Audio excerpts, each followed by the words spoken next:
everybody, it's Jacki Jing with SiegeGG, and I am with the most awesome caster. I love this guy so much. Blue! Hi, Blue. Hello, how's it going? It's going great, so super excited to talk to you. I think a lot of people at home, and I'm sure you get this question all the time, but they're wondering, how did you start doing what you're doing? And you're so awesome at it. So for casting in general, I've been doing it professionally for about 5 years, as a hobby for I think almost 8 years now. I started doing it in a really small MMO community called Guild Wars 2. We had like a really focused competitive community that just had no one casting at the time, and I was actually trying to go pro in that game. So I just kind of gave up on that and decided to jump into commentary, grinded it out for years at that point, and then eventually have just hopped my way around from game to game and eventually have ended up here in Siege. Okay, what's your advice for aspiring casters? Keep working at it. Do not stop working at it. Learn how to broadcast and advertise yourself. And again, there's no guarantee that you're ever going to get that opportunity, but the more you grind at it, the more you put yourself out there, the more chances you're going to have to get that opportunity that sets your career up. Can you talk to me a little bit about how you practice casting, or did it just come to you naturally? Did you have to work hard at anything? Yeah, so nowadays there's actually not much like rehearsal for casting. Like, I don't necessarily do practice casts super often unless someone requests one or something like that. It's mainly just focused on event prep, so I'll do information on teams, and I generally take like the host or a play-by-play role in my duo with Stokes, so I'll try to come up with like conversation topics to bring up that Stokes can expand further upon since he has more experience or things like that. That's generally what prep is focused on going into events nowadays. Yeah, talk to me a little bit about that. People forget that you guys are paired, you know what I mean? So tell me about the teamwork that's kind of involved, and I don't know, you and Stokes just have this natural chemistry. Is a lot of it just innate, or do you guys actually work really hard? Yeah, no. I mean, I know y'all work hard, but you know what I mean.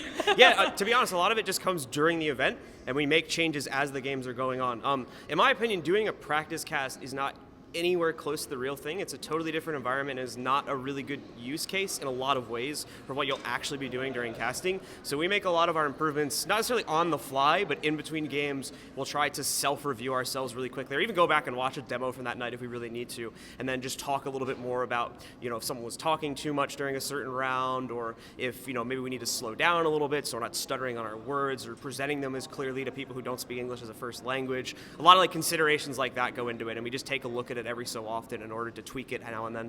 Okay, great. And I do want to ask you, how long have you been with the Siege community, and what have been your big takeaways? I mean, I started working with you at USN. I'm absolutely fallen in love with this community. I know you have too, so. Yeah, it's been really cool. I've been in Siege only for a little over a year now. My very first event was, I believe, November or early December of 2018, and that was the DreamHack Winter Miner that they did at the end of the year there.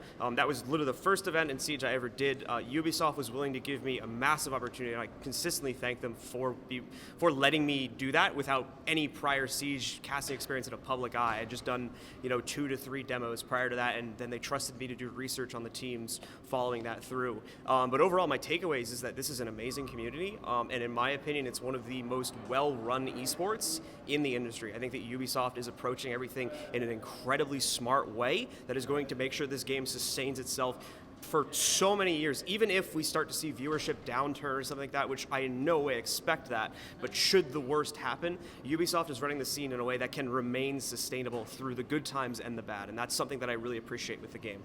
So you have a lot of experience with esports. What has kind of been the biggest shock to you when it comes to esports, when we are just going through this, like the evolution process? Like, what have you been like, whoa, I can't believe we're here, or I don't know? Right, I think more than anything, just how long some of the work days are. When I came into it, I was thinking like, yeah, I'll jump in, cast like 2 or 3 games, and then be done for the day. You never expect to be going into an event working for like 16 to 20 hours a day or something like that, being on site the entire time.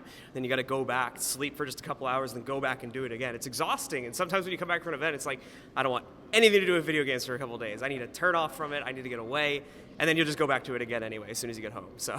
Okay, so Ubisoft just unveiled all of these plans. Is there anything in particular that you're really excited for? And a lot of people are saying that what they love about Ubisoft is that they are constantly listening to the audience. They're listening to the consumers of this game and making significant changes. Do you agree with that? Yeah, no, this is probably the largest announcement drop I've ever seen from a single developer about a single project. I mean, we couldn't even list everything that they're doing in like a short session. We would need like 2 pages of text just to get through everything that they announced at this event. So it's an amazing thing. For me personally, I'm most excited about the replay system. I think that it's a very hard game to fully understand if you're not deep within it and have 50 to 60 hours potentially. You might struggle to understand some of the competitive concepts. I think that the ability to look at replays and the content that's going to come from that is going to improve people's perceptions of Siege and make it a much easier game to watch, especially in the long run, once we start to see more people put out, review content based on pro demos and things like that. Okay, is there anything that you want to say to the Siege community? I just want to say thank you guys for all your support over the past year while I've been transitioning to the game. It's awesome that this is now my primary focus game, and I hope that it remains that way for a very long time. Yay! Oh my God, Blue, he's the best. Thank you so much for doing the interview with us. Thank you so much for having me. Aw, all right, and for all your Siege coverage, stick with SiegeGG.